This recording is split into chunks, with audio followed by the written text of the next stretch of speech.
The day I found out I was pregnant with my second child, the baby in my womb unexpectedly revealed its thoughts. Silly sister, Mom said that as soon as you graduate, she'll sell you off for a bride price to help me get a wife in the future. Upon hearing this, my daughter quietly applied to study abroad and was never heard from again. My husband was about to comfort me when he, too, heard the second child's thoughts. Still trying to comfort me, you're the biggest fool in this family.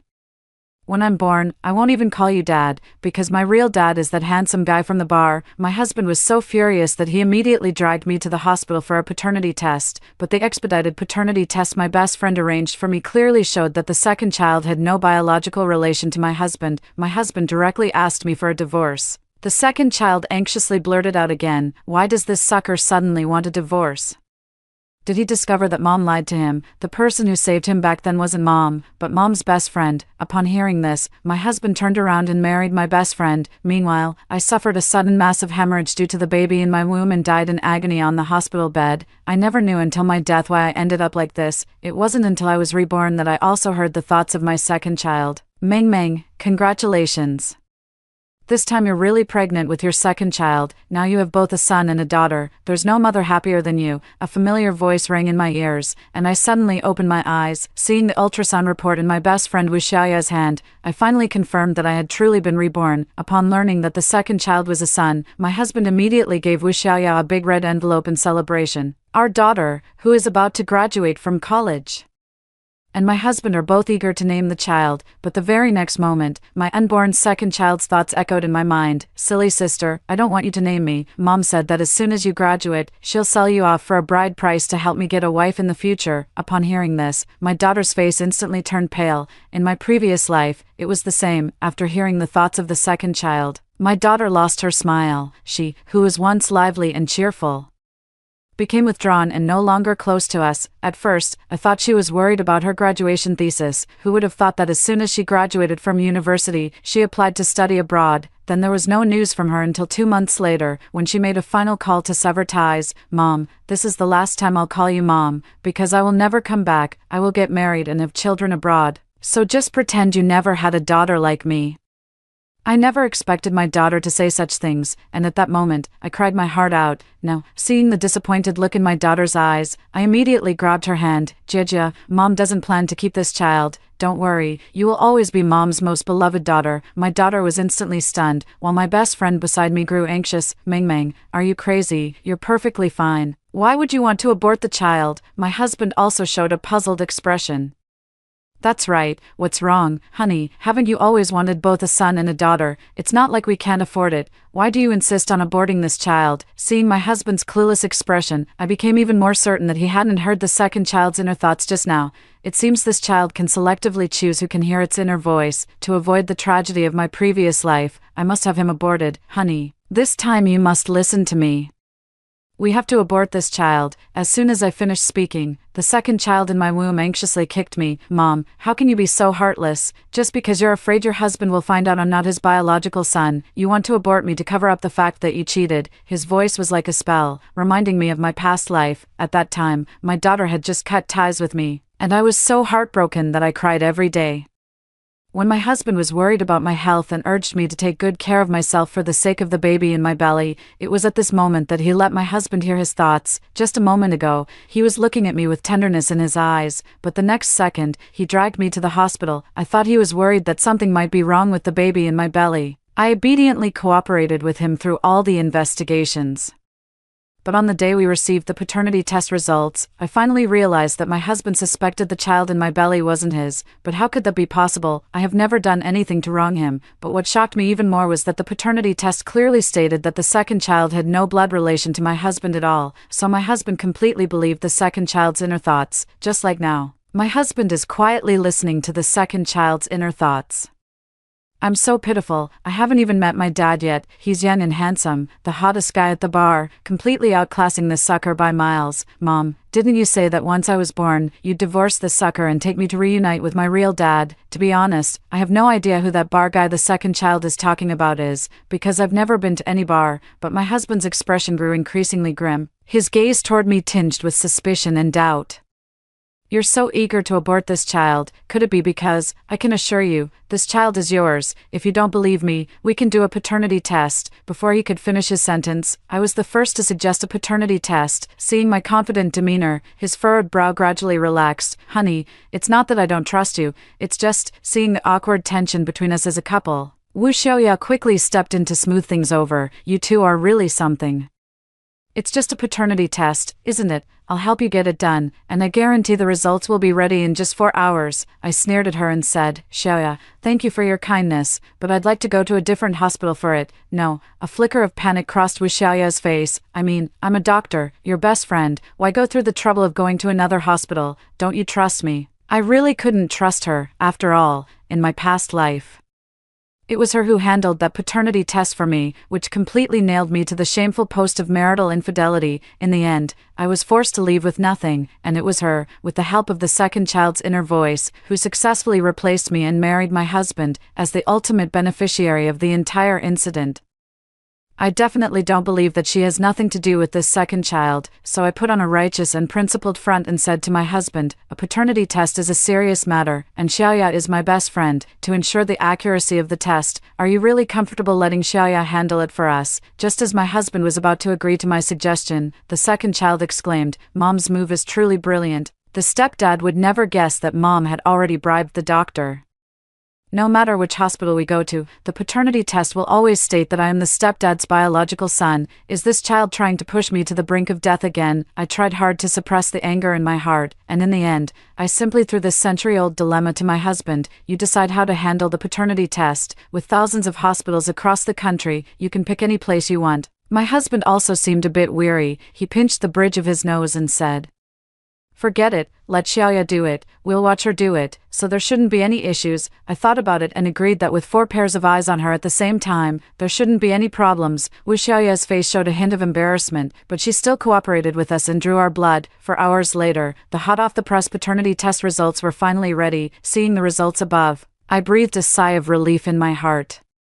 Although I don't know why the child's inner voice wants to harm me, from a biological perspective, he is indeed the biological son of my husband and me. This point ultimately cannot be wrong. Wu Xiaoya pretended to be kind and said, See, you're just worrying for nothing. I've watched you two all along. How could the paternity test possibly be wrong? But as soon as she finished speaking, the second child's inner voice jumped out without fail.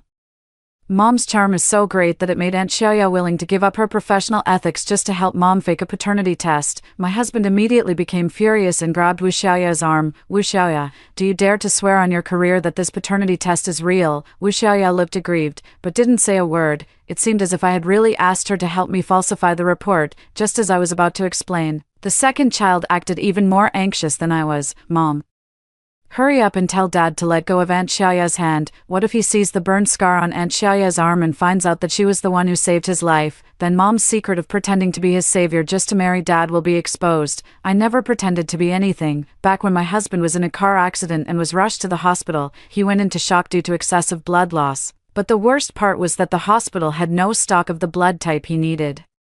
It was me who broke the hospital's rules and gave him 800 cubic centimeters of my blood. After the blood transfusion, due to my physical weakness, I knocked over the hot water kettle on the table, leaving a scar on my arm that could never be removed. At the time, a colleague joked, with such a big scar, what will you do if you can't get married in the future? Still not fully conscious, he mumbled, I'll marry you. I took it as a joke and didn't take it to heart, but later, my husband still recognized me as the little nurse who saved his life because of this scar. Because of this connection, we naturally came together, got married, had children, and have been together until now. We have been married for 16 years. I thought he wouldn't doubt me just because of a heartfelt comment from our second child, but he couldn't wait to roll up Wu Xiaoya's sleeve. When he saw that Wu Xiaoya indeed had a scar on her arm identical to mine, he gripped her hand even tighter.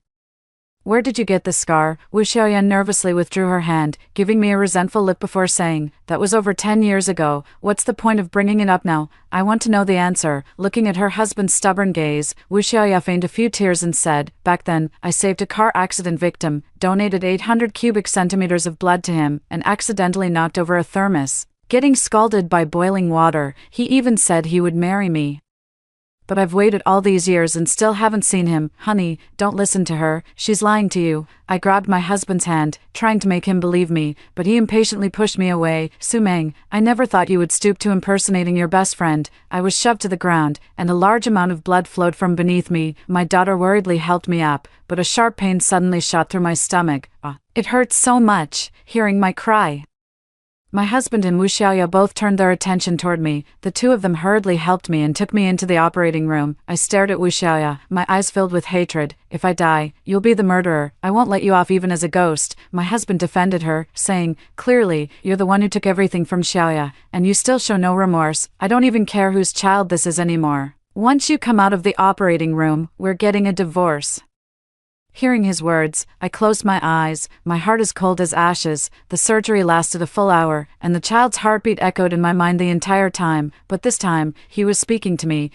Your husband's love for you is nothing special, you wicked woman, still trying to get rid of me. I'm telling you, you'll never be able to shake me off. Once you're discharged from the hospital, I'll make sure your parents leave you too. I'll make you a woman no one wants.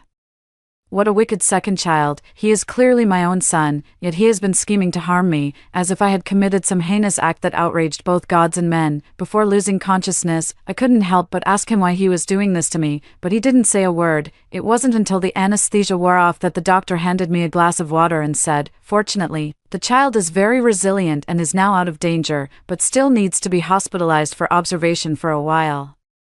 Looking at that glass of clear water, I suddenly felt a sense of clarity. I finally understood what the second child's true feelings were all about. In the days that followed, I lived very comfortably. During this time, the second child would occasionally provoke me with a few words, as if he really hoped I would get so angry that I would abort him, but I refused to give him what he wanted. I let him grow healthily in my womb.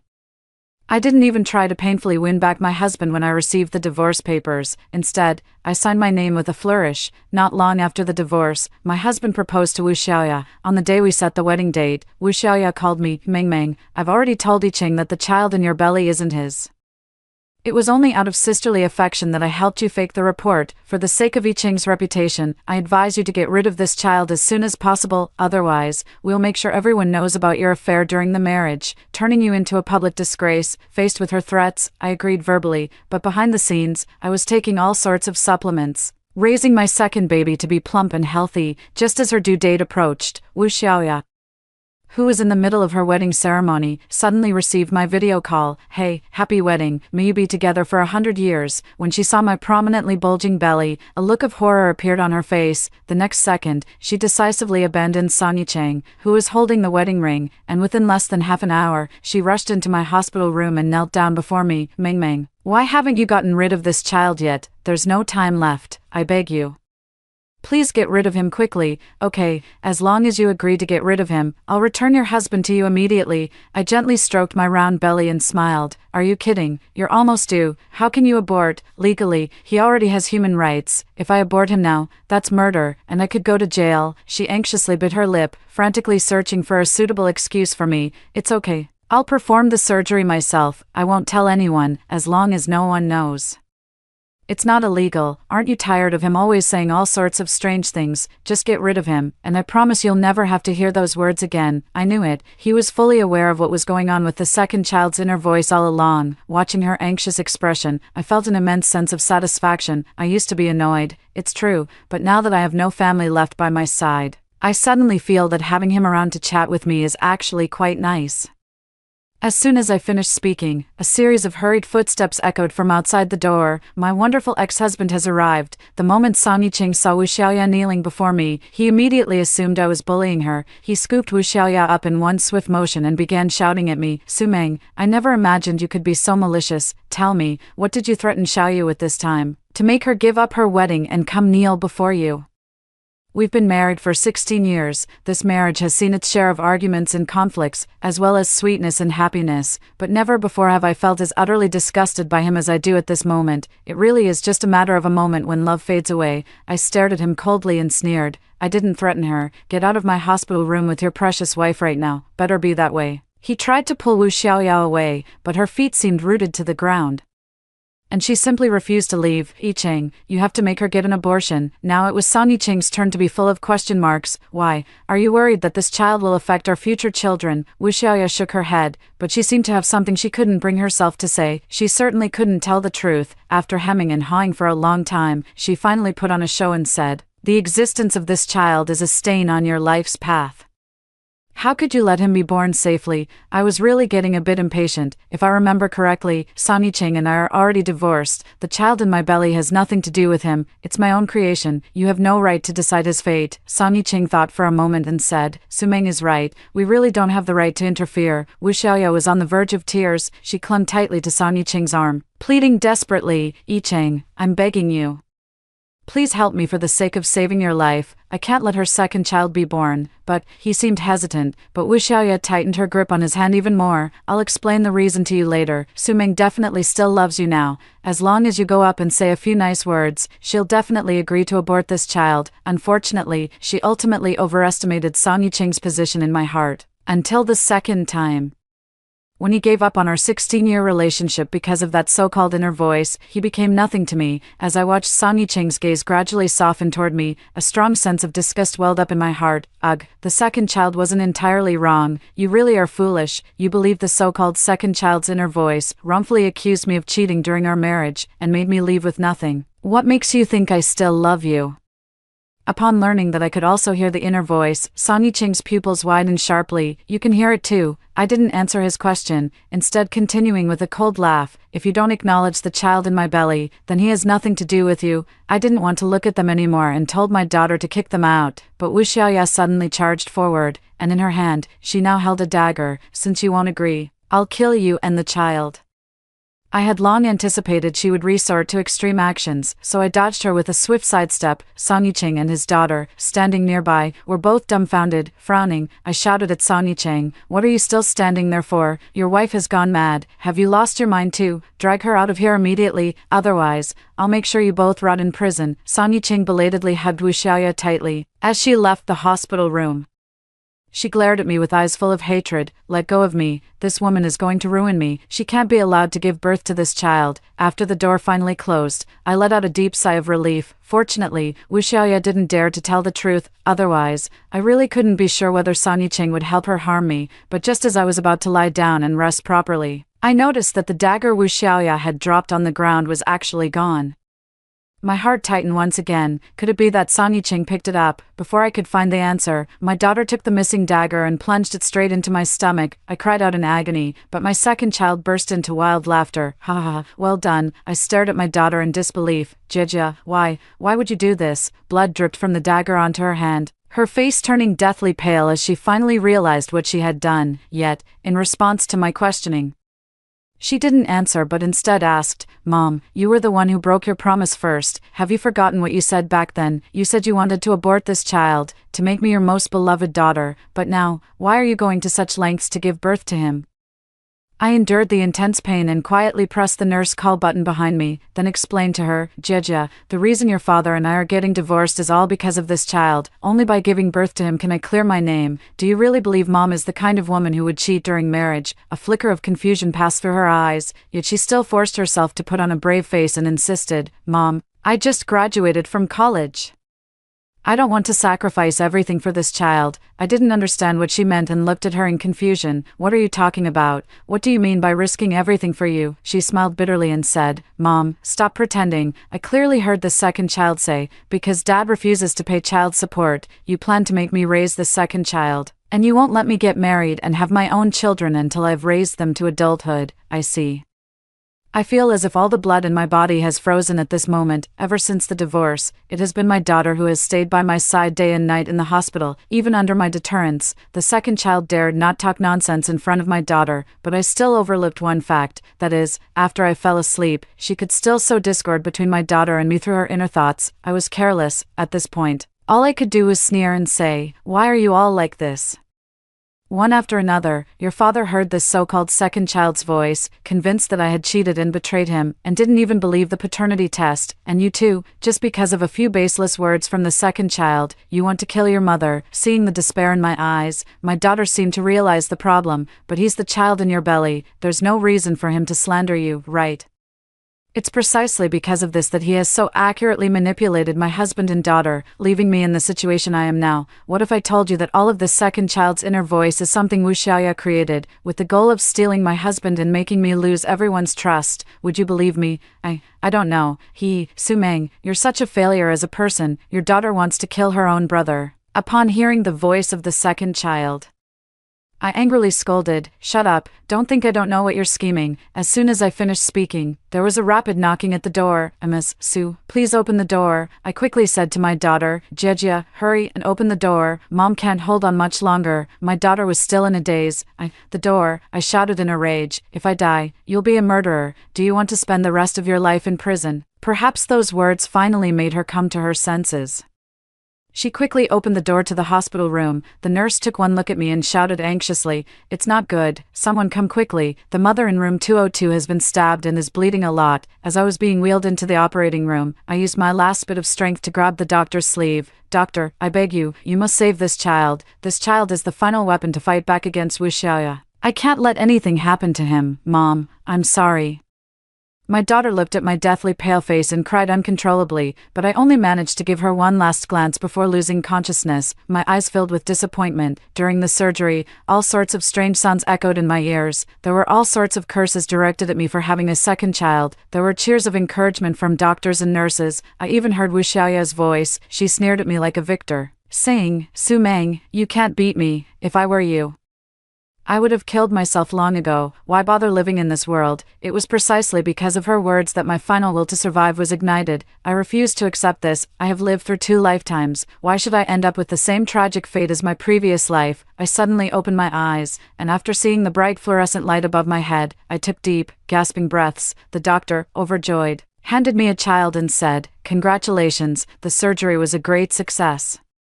It's a very healthy son." I took my son. He was already asleep, but from his features, one could see that he resembled Song Yiqing by 50% and me by 30%, and that annoying inner voice suddenly disappeared, just as I had expected. As long as I safely gave birth to a son, there would be no more strange inner voices. My daughter stood outside the hospital room, watching eagerly. She looked very haggard, as if she hadn't slept for several days. I turned to the nurse and asked, "Nurse, how many days have I been unconscious?" 2 days. I looked at the dark circles under my daughter's eyes. It seemed she had been on edge for 2 days as well. In the end, I still couldn't bring myself to ignore her. I waved to her and said, "Jejia, come here." Jejia pursed her lips and spoke with difficulty, "Mom, I'm too ashamed to face you." Holding my son, I sighed and said, "You are, after all, my daughter. If you've done something wrong, it's not just your responsibility alone. As your mother, I share that responsibility, but the bond of flesh and blood between us can never be severed in this lifetime. Just like this younger brother, he is your brother, and you are his sister. The blood ties between you two are also something that can never be cut off. Don't you want to see your own brother? You can come a little closer and see if you can still hear that so-called inner voice." Hearing my words, my daughter gritted her teeth and walked over. It was at that moment that my son suddenly opened his eyes. He looked at his daughter and actually smiled. The daughter also smiled. "Mom, he's so cute." I stroked my daughter's head and said, "Mom never thought she would sacrifice your interests for this child, and Mom isn't old enough to rely on you, who just graduated from college, to support the family and raise the child." The daughter once again shed tears of guilt. "Mom, I'm sorry. I was wrong." After reconciling with my daughter, Song Yiqing actually brought Wu Xiaoya to the hospital. "Su Meng, what on earth is going on? Why has Xiaoya ended up like this?" Looking at Wu Xiaoya sitting in the wheelchair, dazed and foolish, I smiled and said, "Song Yiqing, has she gone crazy? You're asking me. How would I know? You should go to a psychiatric hospital." But Xiaoya said it was all your doing, and the doctor checked and said Xiaoya isn't sick. "My doing," I sneered. "You believe everything she says. If she told you to eat shit, would you do it? Song Yiqing, do you have any judgment of your own?" Song Yiqing said impatiently. At this point, "What are you still hiding?" I pointed to the child beside me and said, "Your son is born, don't you want to see him?" Hearing my words, Song Yiqing curiously looked at the child in the stroller. With just one glance, he froze. The child's glabella. He looked again in shock at the glabella of the crazed Wu Xiaoya. Xiaoya originally had a red mole on her glabella, but it suddenly disappeared 2 days ago. This child, seeing that he had discovered the key to the problem, I no longer concealed it and said, "The reason Wu Xiaoya has become like this is because she is missing one soul and one spirit. A normal person's soul consists of 3 souls and 7 spirits, and the 1 soul and 1 spirit she lost are inside my son. She tried every possible way to stop me from giving birth to this child because once I successfully give birth, the 1 soul and 1 spirit that belong to her will be completely absorbed by my son. Without that 1 soul and 1 spirit, she will turn into a complete fool. What, are you making up a story? Son Yicheng clearly didn't believe it. You think it's unbelievable, I laughed. When you first heard the thoughts of the second child, why didn't you find that unbelievable? Wu Xiaoya placed one of her own souls into my second child, just to deliberately create inner voices and drive a wedge between us as a couple. All those so-called inner voices of the second child, every single word was spoken by her. If it weren't for that glass of water, I might never have guessed that Wu Xiaoya had resorted to mystical means.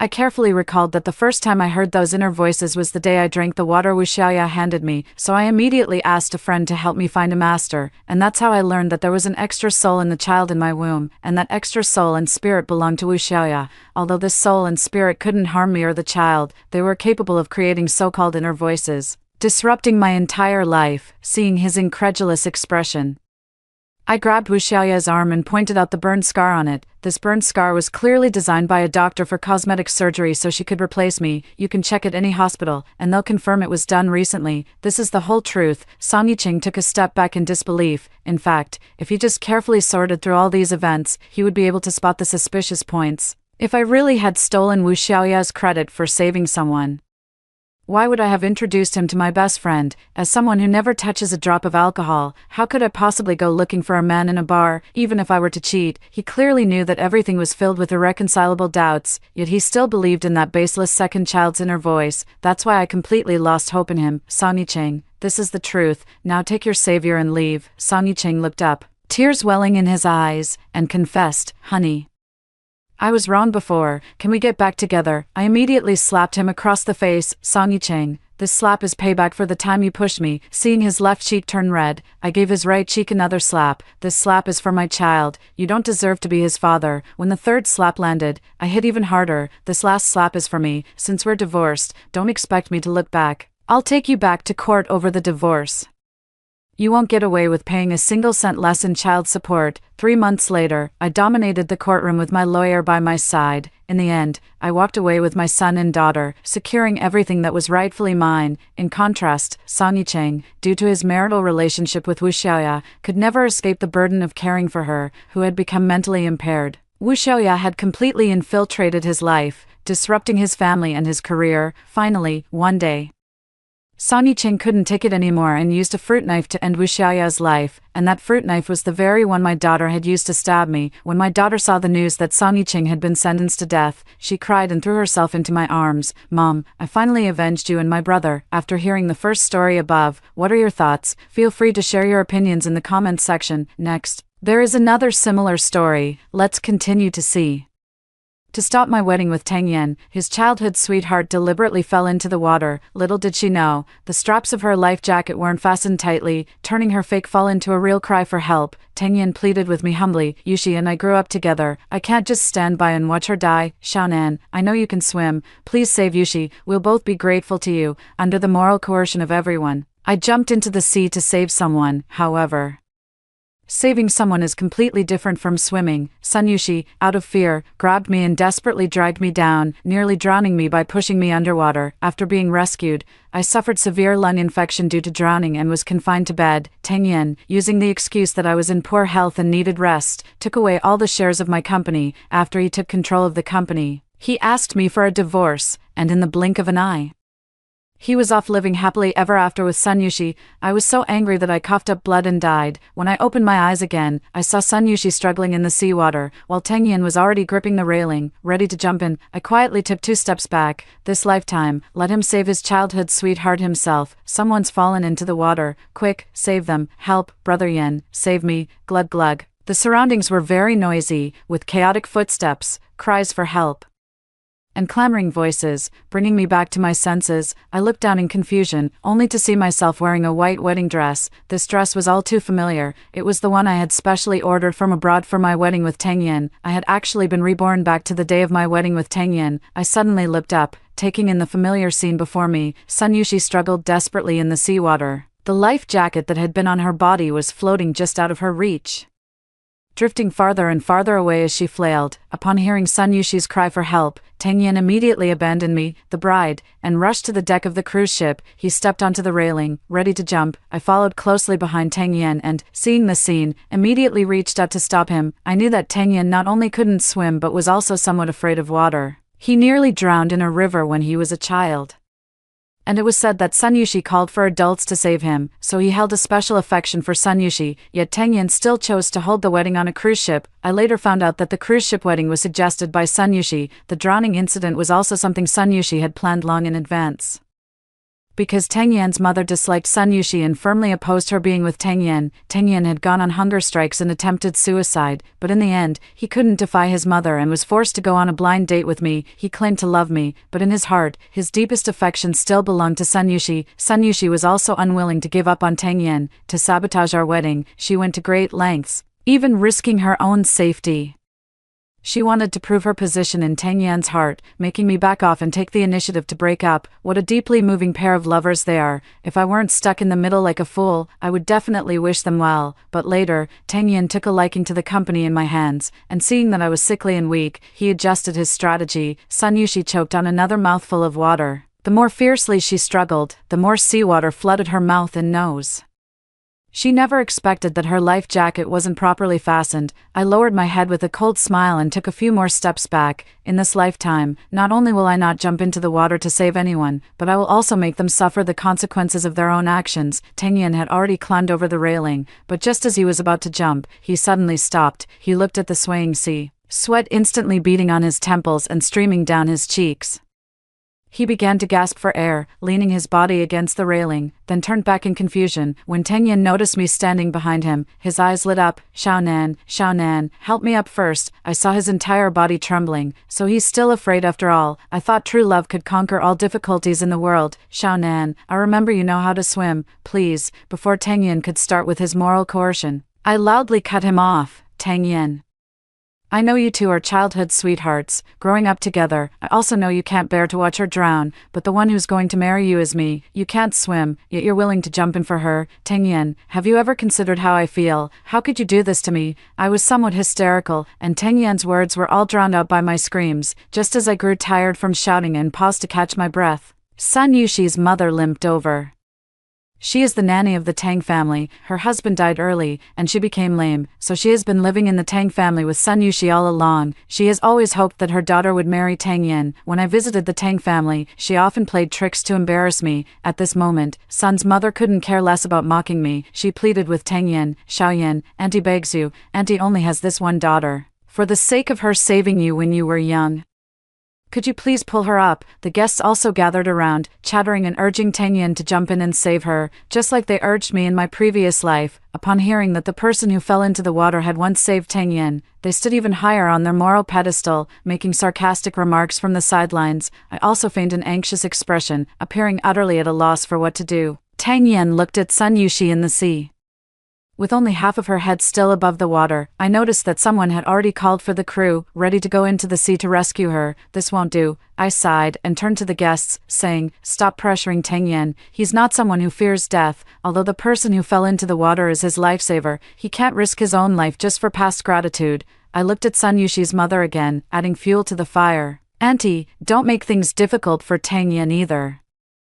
After all, he's a young master from a wealthy family. In his eyes, your only precious daughter is nothing more than the daughter of a nanny. A flash of anger and humiliation crossed Sun's mother's eyes, then her knees gave way, and she knelt down before Tang Yin. Tang Yin couldn't handle it anymore. At the moment when Sun Yushi could no longer struggle and slowly sank, Tang Yin gritted his teeth fiercely and turned to climb back from outside the railing. Yes, climb back.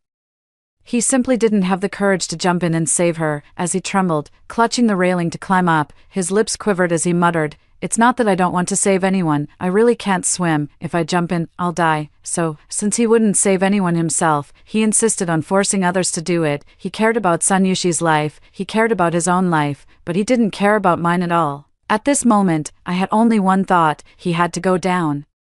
He had to give an explanation to my past self. I shouted, "Tangyan, come up quickly, you're afraid of water." "But I'm not, I'll go down and save her right now." But unlike in my previous life, instead of taking off the hem of my wedding dress, I removed the crown from my head and, using the hem of the dress as cover, charged toward Tangyan. The sharpest part of the crown pierced the fleshy part of Tangyan's hand. He suddenly cried out in pain, and his already loosely held hands jerked back, causing his entire body to fall backward into the sea, but my wedding dress got tangled on the railing, preventing me from climbing over. "Tangyan, don't go down." I tried my best to reach out, but I couldn't grasp anything. Tangyan kicked his legs in the air in panic, then landed perfectly on Sun Yushi's head. A huge wave appeared on the sea surface, and the corners of my mouth rose sharply like the waves, then quickly tightened. By now, the ship's lifeguards had already lowered the lifeboat.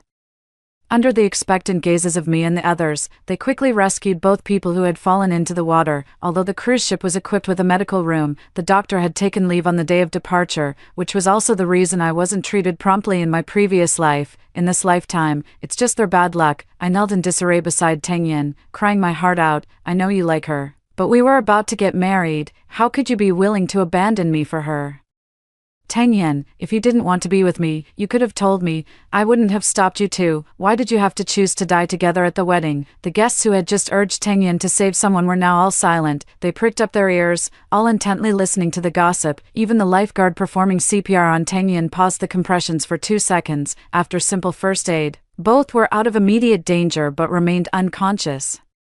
Sun Yushi was in better condition than Tangyan. Before planning to fall into the water, she had specifically learned underwater breathing techniques. Tangyan had it rough. He was the one who truly accidentally fell into the water. Tangyan had always been afraid of water. The moment he fell into the sea, his mouth was wide open, and he lost consciousness. When seawater flooded his mouth and nose, he was choked awake only to be choked unconscious again. The water the lifeguard pressed out of him was enough for a bath. Watching the bloody water he vomited, I contentedly wiped my nose with my wedding dress. As the groom, Tangyan's condition has naturally put the wedding on hold. The cruise ship is now in international waters, and we can only wait for helicopter rescue. At this moment, I genuinely pray for Tangyan. If he were to die just like that, it would be far too easy for him. The pain, suffering, betrayal, and humiliation I endured in my past life, he must experience them all in this lifetime. I dragged my wedding dress, with my hair disheveled, kneeling at the entrance of the medical room for 2 hours, and everyone was moved by my deep affection. Finally, the helicopter arrived and transported the two to the hospital that same afternoon. I also rushed to the emergency room with my bridesmaids. Sun Yushi had already passed the critical stage but was still unconscious. It seemed Tangyan had hit her quite hard. In my previous life, at this very moment, I had already thrown myself into Tangyan's arms, sobbing softly, "It's all my fault. I was feeling heartbroken about your marriage and just wanted to go to the deck to get some fresh air." Tangyan held her tightly, comforting her softly. It was Zhou Xiaonan who insisted on jumping. She was just trying to show off. It's not anyone else's fault. This time around, I'm the one standing outside, while Tangyan is still in critical condition. Tangyan's mother, upon seeing me, rushed forward intending to slap me. "If it weren't for you egging my son on, why would he want to have the wedding on a cruise ship? He's been afraid of water since he was a child. It's all your fault. Otherwise my son definitely wouldn't have ended up like this." How ridiculous. It was clearly her own son's wish, but as soon as something goes wrong, she has to shift the blame onto someone else. Tang's mother raised her hand high, but before she could touch me, she was stopped by the 4 bridesmaids. They are all hostesses I paid for, and to avoid Tangyan's brothers causing trouble for the bridesmaids, I didn't dare to let my own close friends take the stage. At this moment, the 4 hostesses unexpectedly played their part. They pointed out Tangyan's behavior of disregarding the wedding and insisting on jumping into the sea to save someone. Don't talk about being a hero. I heard the woman in the water is the groom's childhood sweetheart. Just look at the way they're staring at each other. It's definitely not innocent. Their eyes are practically pulling threads. You're not blaming your own son for abandoning the wedding and jumping into the sea, leaving the bride behind, but instead accusing the innocent bride. Sounds like you're feeling guilty yourselves. I have the ship's surveillance footage here, so don't even think about framing an innocent person. Of course, there were people recording at the wedding, but they were all behind me. They captured Tangyan quickly running up to the deck, climbing over the ship's railing, and making as if to jump. Then, they turned the camera towards Sun Yushi struggling in the water, completely missing my subtle movements. After watching the footage, Tang Yan's parents turned pale. Tang's mother gritted her teeth, unwilling to give up, and pointed at the recording as she questioned me. You were right behind Xiaoyan. Why didn't you stop him? You could have reached him easily. I covered my face, putting on a sad and haggard expression, as if my heart had been utterly broken, and I just kept crying without answering. Two young women comforted me from either side, while the other two stepped forward and pointed at Tang's mother, scolding her. Like mother, like son, the son is entangled with another woman, and the mother just shifts the blame. Look at your son's resolute expression. Who would dare to pull him back? After pulling him, would you then blame someone else for pushing your son into the water? So, are you saying that if your son changes his heart, it's the bride's fault? Do you also want to say that it's all because the bride couldn't keep your son's heart? The little wretch who caused her son to fall into the water is lying in the next room. Why don't you go slap her face, Mrs. Tang was too confident, insisting on taking on 4 people at once, and nearly fainted from anger. In the end, a nurse came out and strictly forbade everyone from making noise in the hospital. I secretly glanced at Aunt Tang, who was clutching her chest, feeling a secret delight. This old woman was her son's accomplice, in my past life. She often came to humiliate me under the guise of visiting the sick. At that time, I was already lying in a hospital bed, barely able to get up. She stood by my bed, hands on her hips, cursing me as a hen that couldn't lay eggs, saying I was sick and dying, and still dragging her son down. In the end, she even took out a photo of Tang Yan and Sun Yushi to provoke me. She laughed triumphantly. Look how well matched Yushi and our Xiaoyan are. They haven't been together long. And Yushi is already pregnant. What a blessed child. But she forgot that it was she who had vehemently opposed Tang Yan and Sun Yushi being together in the first place. She looked down on Sun Yushi's mother for being a nanny, believing that Sun Yushi was also inferior. Now, at the very moment she despised Sun Yushi the most, her only son had nearly lost his life for Sun Yushi. I didn't stay at the hospital for long before being surrounded by 4 young women who helped me change clothes.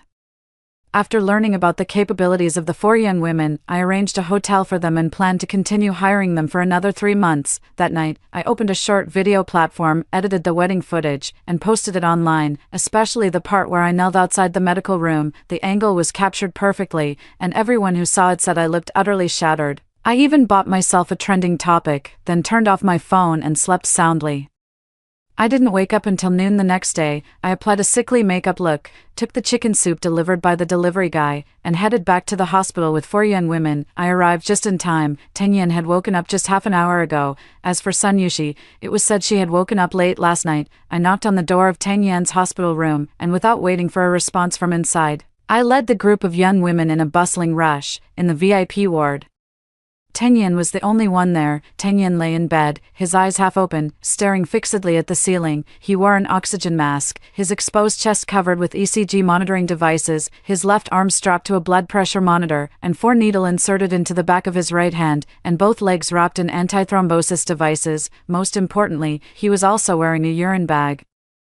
The sorrow I had been building up nearly faltered when I saw the bubbles rising in the urine bag. I quickly lowered my head, covered my face, and my shoulders began to tremble. I had to cover my face. I couldn't let Tang Yan see my happiness just yet. The young ladies quickly gathered around to comfort and console me, completely ignoring Tang Yan lying there. Tang Yan heard the commotion and turned his head with difficulty. The moment he saw me, his eyes were filled with rage. He yanked the oxygen mask off his face, so agitated that he tried to sit up, but he was too weak. The moment he moved, he started coughing violently, his face flushing bright red. After gasping for a long time, he finally asked me in a hoarse voice, "Zhou Xiaonan, why didn't you stop me this time? You should have stopped me and jumped into the sea yourself. You also stabbed my hand. You deliberately made me fall into the water."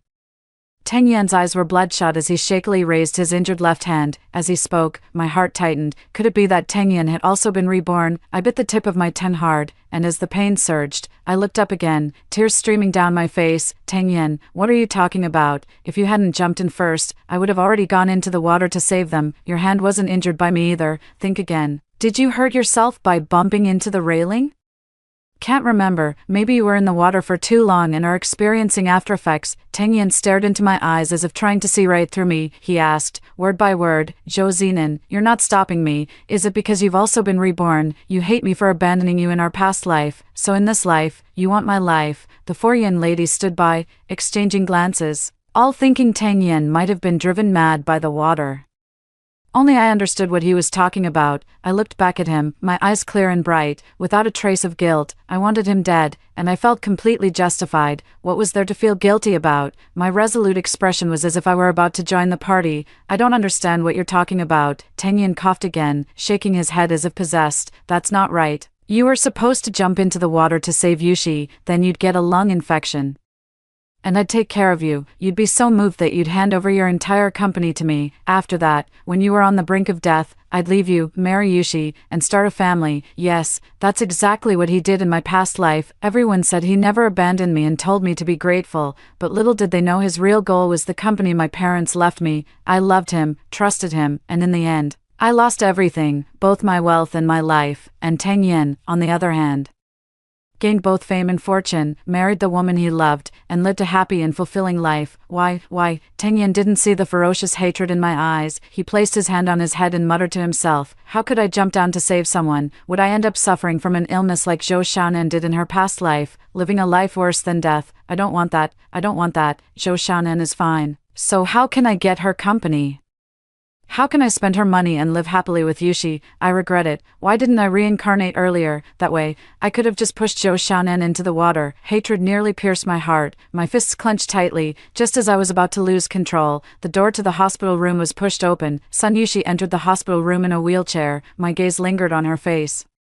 There was an extremely deep scar running from her eyelid to the corner of her mouth on the left side of her face. Instantly, I thought of the crown that had stabbed Tengyun. He fell into the water while holding that crown, and it landed right on Sun Yushi's head, even cutting her face. A 50,000 yuan crown, worth every penny. Noticing my gaze, Sun Yushi's face twisted in rage, as if she were about to rush over and strangle me the next second. Unfortunately, she didn't have the strength to even stand up. All she could do was wheel her chair over, throw herself at Tengyun, and start crying. Wah, brother Yen, are you okay? You scared Cece to death. Cece thought she'd never see you again. The weakened Tengyun couldn't handle Sun Yushi's forceful pounce at all. Like a dying fish, he suddenly bent over and started coughing, and bubbles began to appear in the urine bag again. Seeing those bubbles, I suddenly wasn't angry anymore.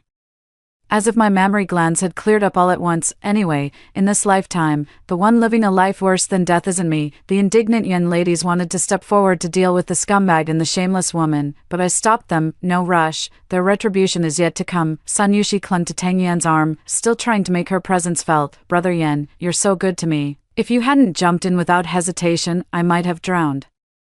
She provocatively turned her head to look at me again. Sister Zhou, you won't blame me for ruining the wedding you so carefully planned, will you? It's all because of the deep bond between Brother Yen and me over the years. I smiled and pointed at Tengyun's arm, which was pressed so tightly by Sun Yushi that the blood had started to flow back, turning the foretube crimson. Of course not. How could I possibly blame you? After I finished speaking, I pulled the girls to stand further away.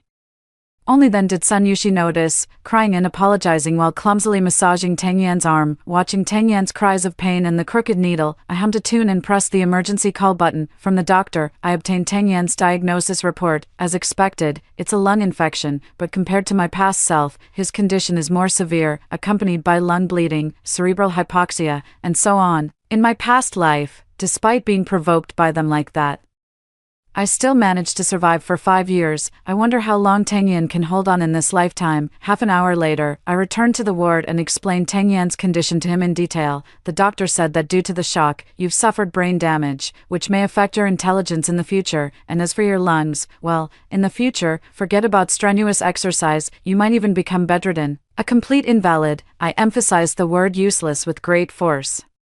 Tengyun couldn't stand it any longer. He held his head in disbelief, his fingers digging into his hair and then slowly pulling downward, letting out a painful roar. I handed the report to Tang's mother, who had just arrived, and she flew into a rage. This time, she didn't come at me. Instead, she slapped Sun Yushi, who was cowering in the corner. Bitch, it's all because of you that my son ended up like this. Damn it. Why didn't you drown? Sun Yushi covered her face, silently crying, but her eyes were fixed on Tengyun lying there. She was still hoping Tengyun would stand up for her. I stood to the side with the 4 girls, watching the drama unfold. With the 4 of them around, even if Tang's mother wanted to take her anger out on me, she'd have to think twice. Tengyun had long lost any mood for pitying the fairer sex. He was immersed in his own world, completely oblivious to Sun Yushi's resentful gaze. No, it shouldn't be like this. It must be a dream.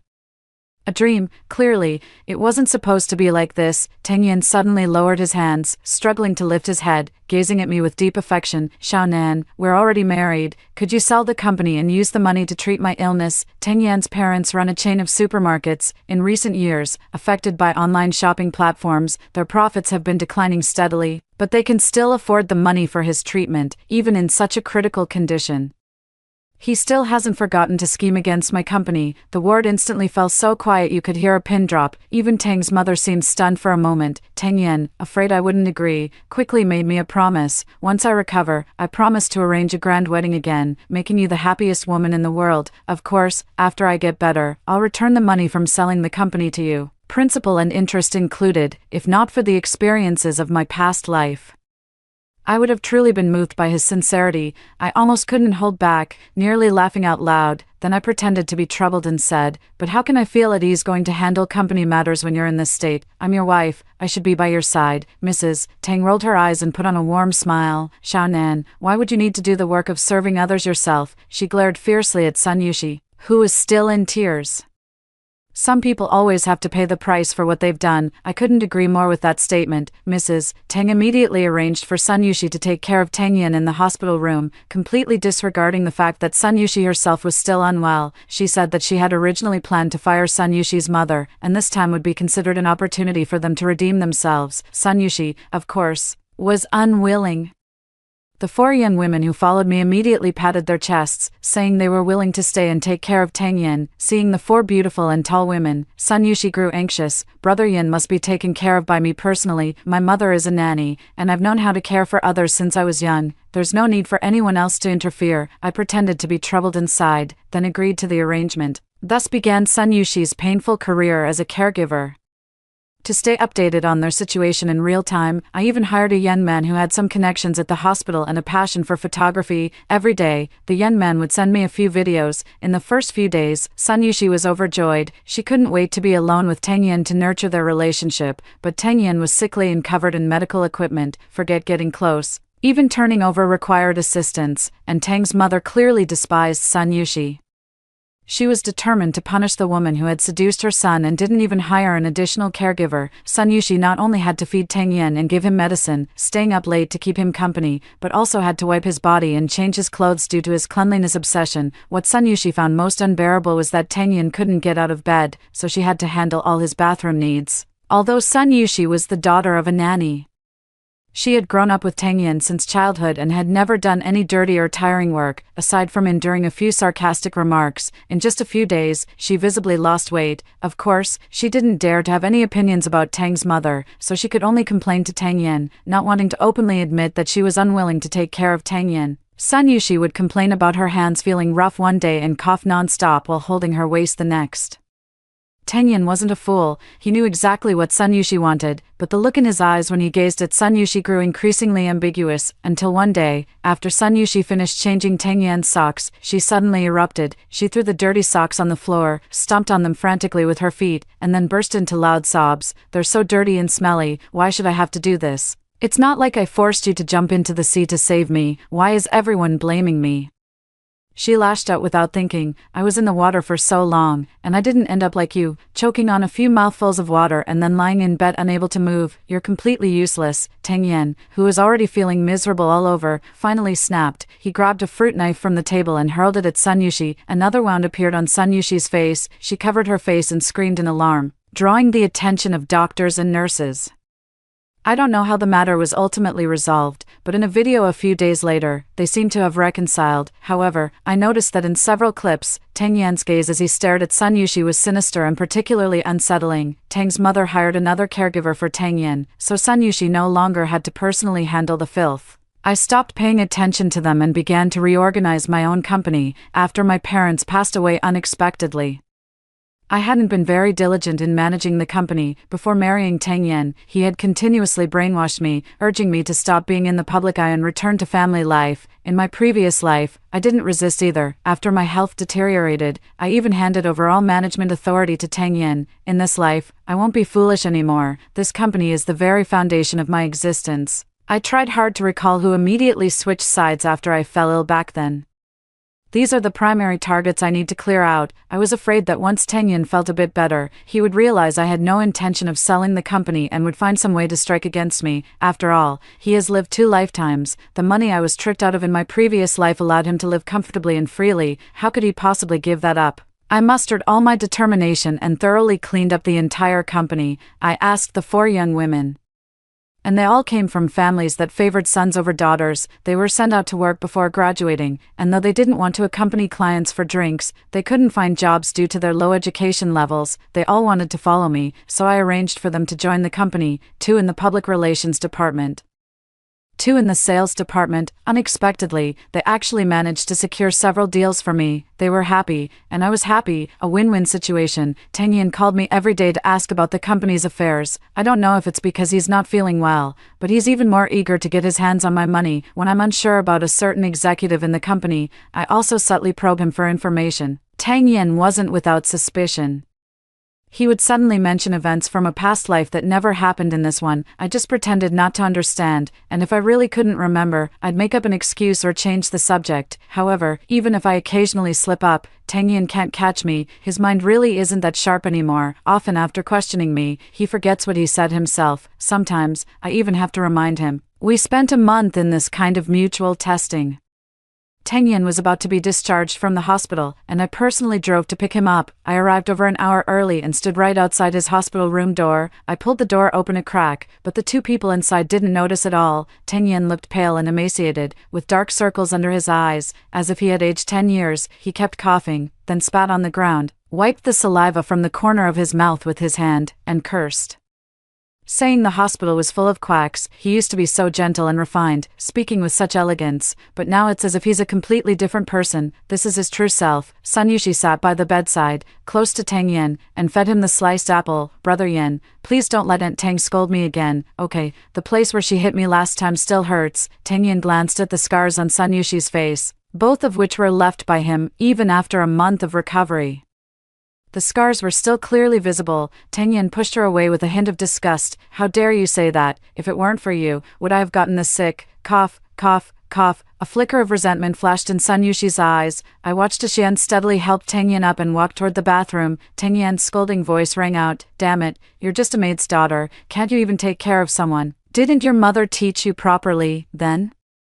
Sun Yushi's sobbing began to sound. I brought Tengyun and Sun Yushi back to the Tang family together. Tengyun was supported by Sun Yushi, as if they were a loving couple, while I followed behind them. As soon as they entered the door, Tengyun was surrounded by several people. They are all Tengyun's closest brothers, and 2 of them were even witnesses to the cruise ship incident. Brother Tang, we've been wanting to visit you in the hospital for a long time, but we've been a bit busy and couldn't find the time. That's right, now that you're out of the hospital, we thought we should celebrate for you. Tengyun forced a smile and hugged each of them in turn. Whether it was sincere or not, he put on a great show on the surface. As soon as Tengyun sat down, he couldn't help but start coughing. His few close friends all furrowed their brows, and the one sitting closest even quickly left his seat, excusing himself to go to the bathroom and running off. Tengyun covered his mouth, his whole body trembling, unsure whether it was from the coughing or from anger. After finally catching his breath, he weakly gestured for Sun Yushi to serve tea to everyone. They all clearly knew about the relationship between Tengyun and Sun Yushi. They call me sister-in-law to my face, but in reality, they're all winking at Sun Yushi. I play along with their act, smiling all the while. After all, I was the one who leaked Tengyun's discharge time. Wasn't it just to get them to come over and gather? When I saw Sun Yushi in the kitchen, I deliberately pretended to be on a phone call. Yes, all his friends are here. I heard a few of them come from families that own companies. An said I must make sure to entertain them well. Soon, my in-laws will also bring their friends over. Yes, it's to introduce me to everyone. When I turned my head again, Sun Yushi was already nowhere to be seen.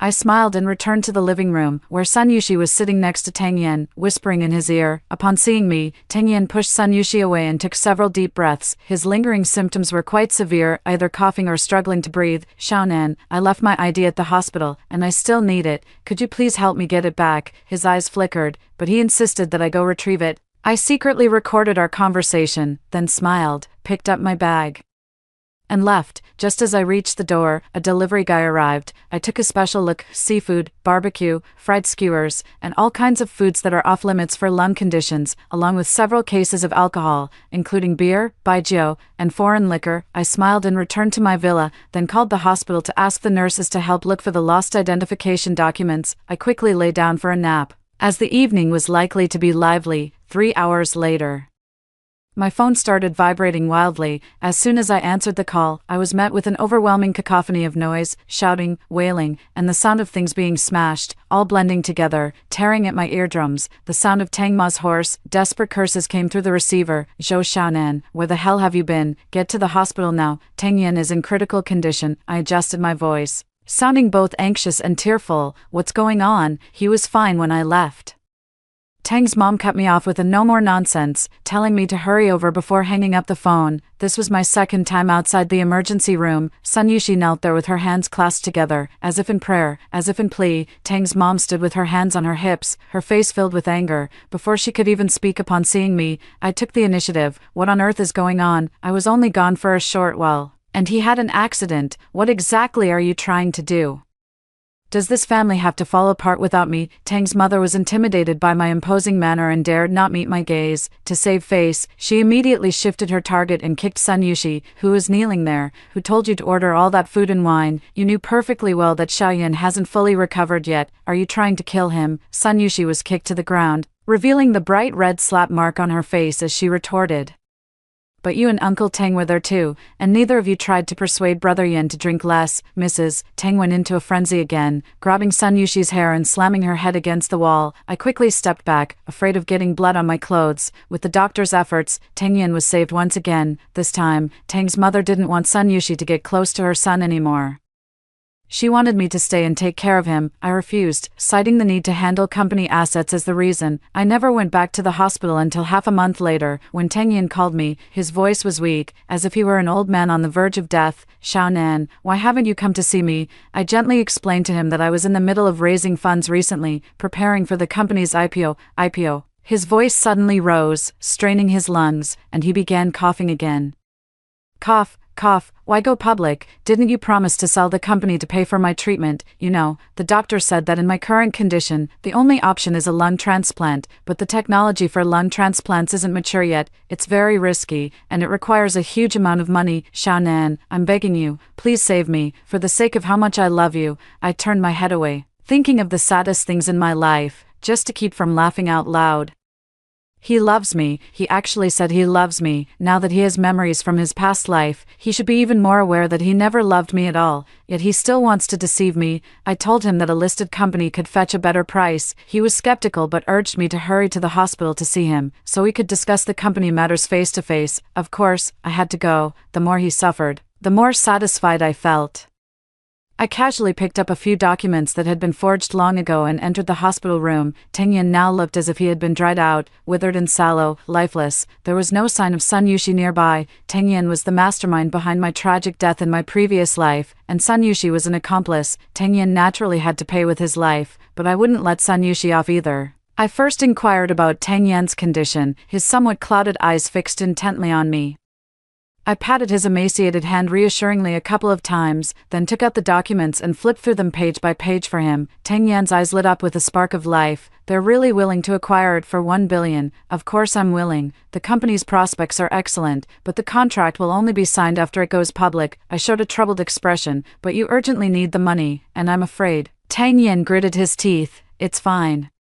Just go ahead and do it. My parents still have some money, and if it's really not enough, I'll have them transfer the supermarket first. After all, it's been losing money all these years." That was exactly what I was waiting for him to say. He fully played the role of the devoted male lead, professing his undying love and promises to me. I played along, pretending I couldn't live without him, even going so far as to spout nonsense like having 8 children with him. After all, it was all mutual deception. Who was really more innocent than the other? Then I changed the subject and asked about Sun Yushi. "Why haven't I seen Sister Yushi? You ended up like this for her sake. Even if your mother doesn't like her, she should at least show some concern." Tang Yan fell silent. Of course, I knew the reason. A week ago, Sun Yushi and Tang Yan had a huge argument. Sun Yushi intended to sue Tang Yan for intentional harm. The reason was that the Tang family planned to fire Sun Yushi's mother. In the video, Sun Yushi was causing a scene in the hospital room. I saved you before, and now you've saved me, so we're even. But why did you fire my mom? She's old, her legs aren't good, and it'll be hard for her to find another job. Are you trying to drive us mother and daughter to our deaths? I tucked the blanket around Tang Yan and sighed. You used to be so good to her, buying her all those luxury items. Who would have thought that when you got this sick and needed money, she'd just disappear? Anyone with a bit of common sense knows you can't drink, yet she bought so much. Wasn't she deliberately trying to embarrass you in front of your friends? Or maybe, if you had died. My words made Tang Yin clench his fists tightly. Seeing that my goal was achieved, I excused myself by saying I had company matters to attend to and left, of course. It wasn't enough to just stir up a little trouble on Tang Yan's side. I wrote an anonymous letter of complaint, reporting that Tang Yan's family supermarket was selling expired food and had fire safety hazards. Soon, the food safety department and the fire department penalized the supermarket and ordered it to suspend operations for rectification, just as they were handling the situation and preparing to reopen. I reported the supermarket for tax evasion. I had intended to just annoy the Tang family, but I didn't expect they were also taking kickbacks and issuing false invoices. With multiple charges combined, Mr. Tang, as the legal representative, was sentenced to 5 years in prison, and the supermarket's license was revoked. After a series of fines, Tang Yan was moved from the VIP ward to a regular ward. He started calling me frequently, hoping I would cover his medical expenses. I grew tired of making excuses, so when he called again, I began to wail uncontrollably. I told him I had fallen into a financing scam and begged Tang Yan to lend me the property deed of his family's villa for a mortgage loan. Once I get through this crisis, I'll pay you back double. Okay, Tang Yan, Tang Yan. The call was ruthlessly cut off by Tang Yan. I tossed my phone aside and continued to enjoy the massage and feeding from the lovely ladies. The photography enthusiast guy sent me another video. Tang Yan went to find Sun Yushi, reaching out his hand to ask her for money. If you don't give me the money, return all the things I gave you before. Oh, and that apartment I bought for you. I can't stand the 4-person ward. I need a private room to recover. Those people snore and grind their teeth. How could Sun Yushi possibly hand over something she had already obtained? She pushed Tang Yan's wheelchair out the door. I haven't even taken you to court for slashing my face with a knife. How dare you ask me for money? My plastic surgery medical bills are still over 100,000 yuan. Besides, what you gave me is mine. What right do you have to take it back? Although Tang Yan is a man, due to his severe illness, he is no match for Sun Yushi at all. With 2 shoves, he was pushed out the door by Sun Yushi and even got slapped. Get out of here, or I'll call the police. Look, this is their unbreakable love. Soon, I received a call from Tang's mother, my mother-in-law, whose heart is smaller than a needle's eye, was now completely deflated. She asked me to sue Sun Yushi in my capacity as the legal wife to get the house back. That's the joint marital property between you and Xiaoyan. As long as you file a lawsuit, that bitch won't be able to do anything about it. Tang Yan was also by his mother's side. He took the phone, his voice sounding somewhat dejected. It was my fault for being blind. I never expected her to be that kind of person. Xiaonan, help me get the house back, and from now on, I'll only stay by your side. That apartment was actually a small duplex that Tang Yan bought specifically to appease Sun Yushi after we got our marriage certificate, costing over 5 million yuan. If it's mine, I certainly won't let anyone take advantage of it. On the day Sun Yushi received the court summons, she specifically called to curse me. I think there's a reason she didn't do well in her studies, so I quickly gave her a crash course on legal knowledge and kindly suggested she find a lawyer for advice. After work, I saw Sun Yushi blocking the entrance of the company, and she had brought her mother along. As soon as her mother saw me, she immediately knelt down, her wailing cries drawing a crowd of onlookers. Please, Miss Zhou, have mercy on us, mother and daughter. My daughter didn't interfere in your marriage with Mr. Tang. Don't push us to our deaths, I beg you. Many people raised their phones. Sun Yushi made up her mind to use public opinion to cyberbully me. She and her mother kept kowtowing to me until they were taken away by the police, all the while recounting their tragic life story and the bullying I had inflicted on her. Public opinion indeed escalated as she had hoped, but when the angry netizens rushed to my Weibo, they discovered the videos I had posted before, on my wedding day.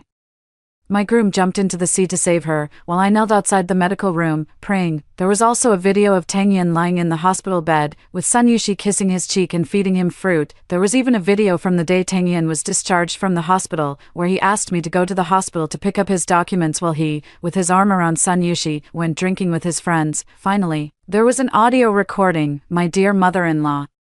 And my loyal husband let me, as the legal wife, sue Sun Yushi to reclaim that house. Public opinion has completely turned in my favor, with everyone condemning Sun Yushi for being a thief crying thief. It's absolutely disgusting. How dare she go to that young lady's company and cause a scene? If it were me, I wouldn't even step out of the house without wrapping myself in a pound of cling film. So the groom and that woman were having an affair from the very beginning, in that case. Was the drowning incident even real? Are you getting a divorce or not, miss? If you don't answer me, I'll drive a bulldozer and scoop you away. I thought the other woman was so beautiful, but with this face that looks like it's been enhanced by technology, I don't know what the man sees in her. Is no one going to criticize this man? He's had his fun with the woman, and now he wants to take back the gifts he gave her. Sun Yushi was hit by the backlash of public opinion. Someone found where she lived and dumped dead rats and dead pigeons all at her doorstep. Her door was also painted with the words "die" in large red letters. Whenever she and her mother went out, people would point fingers at them. Some even threatened to run them over with a car. Sun Yushi quickly started a live stream to clarify the situation, hoping to gain sympathy. She brought out photos of her and Tang Yin from their childhood and recounted their ambiguous youthful stories. As a result, not only did she fail to save herself, but she also dragged Tang Yin down with her. So it turns out this guy is the real culprit, wanting everything and yet nothing. What a piece of trash. Tang Yin couldn't stay in the hospital any longer, as netizens frequently barged in to take photos of him and ask about his current feelings, even though the inpatient department was under lockdown. Some bold individuals still dared to climb the walls. The other patients in the same ward couldn't stand it anymore and began to blame Tang Yin. Tang Yin was persuaded to leave and had no choice but to be discharged and return home. After several rounds of turmoil, his health deteriorated even further. He called to ask me to drop the lawsuit, saying, "I never expected Sun Yushi to make such a fuss. She used to be so gentle and lovely. She wasn't like this before." Zhou Xiaonan, what exactly did you do to push Yushi to this point? His mind seemed to be in a state of confusion. One moment he was talking about things from a past life, the next he was describing the misery of this one. I didn't hang up the phone, just set it aside and went about my own business. An hour later, when I picked up the phone again, I heard Tang Yin crying to himself on the other end of the line. "It shouldn't be like this. What went wrong? Cough, cough. How could I possibly withdraw the lawsuit?"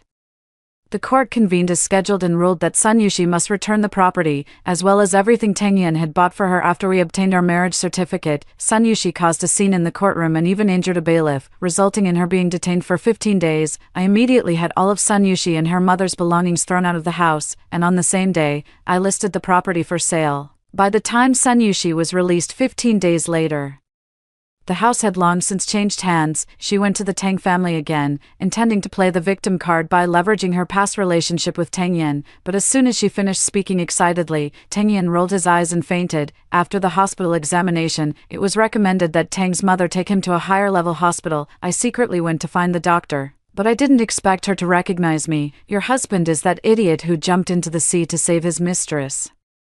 "Ahem, no. I mean, my condolences," she said. Tang Yin had at most 3 months left to live. Of course, I didn't hide anything and truthfully told Tang's mother the situation. Amid Tang's mother's painful sobs, I promised that I would immediately raise the money and do everything in my power to save Tang Yin. I sighed. I don't know what Sun Yushi said to Yin, but it actually made him faint from anger. Tang's mother wiped away her tears, her face dark and terrifying, and she said nothing more. The next morning, I received a call from the police. I hurried to the police station and learned that last night, Tang's mother had taken a knife to Sun Yushi, chopped off both her feet, and even Sun Yushi's mother had one of her arms cut off. I went to visit my mother-in-law, who was acting a bit crazy, constantly muttering, "You shameless bitch, fooling around with my husband, and even encouraging your own daughter to seduce my son. You old hag, your daughter is a little slut." After an evaluation, it was confirmed that my mother-in-law had indeed gone insane. I paid to have her admitted to a psychiatric hospital, then hired a lawyer to inform my father-in-law in prison. We're all family. How could I keep it from him? The prison authorities said that my father-in-law had been provoked and got into a fight with his cellmate. Due to the severity of his actions, his sentence is likely to be extended. After handling other matters, I finally arrived at Tang Yan's hospital room. Tang Yan's eyes were completely clouded over. He stared at me for a long time before it seemed he finally recognized who I was. He smiled, but tears welled up in his eyes. "Xiaonan, please forgive me. I know I was wrong. I was blinded. Sun Yushi actually said that I was about to die and asked me to leave all my inheritance to her.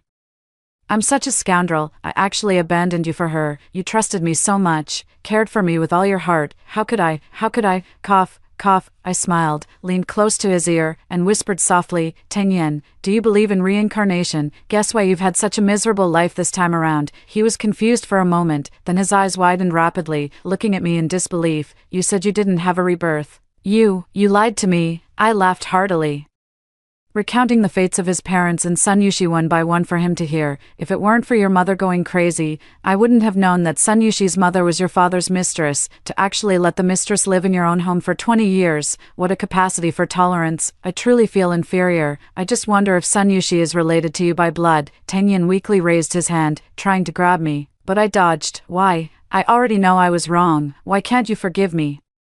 Why did you make me like this? Don't you love me? I promise from now on I'll only love you, and we'll live a good life together, as long as you spend the money to cure me. Cough, cough. I shrugged my shoulders. It's too late, Tenyin, too late. The doctor has already issued a critical condition notice for you. You only have a few days left to live, so cherish them. I originally wanted Sun Yushi to come to the hospital to see you one last time, but she cursed so harshly and refused to come no matter how I tried to persuade her. Your childhood sweetheart romance is truly fragile. Are you even more regretful now? Good, you should be. Tenyin struggled violently to get up, only to collapse heavily back onto the bed. The instrument emitted a sharp, piercing alarm. I slowly stepped out of the hospital room only after the medical staff rushed in. After several hours of resuscitation efforts, the doctor told me to brace myself for the worst. What's there to mourn? With a beaming smile, I flushed Tenyan's ashes down the drain. The next day, I boarded a yacht with the 4 yin ladies who had once served as my bridesmaids. Clear skies, blazing sun, an endless sea. A brand new life had just begun. After hearing the 2 stories above, what are your thoughts? Feel free to share your opinions in the comments section. Looking forward to hearing from you. If you liked this story,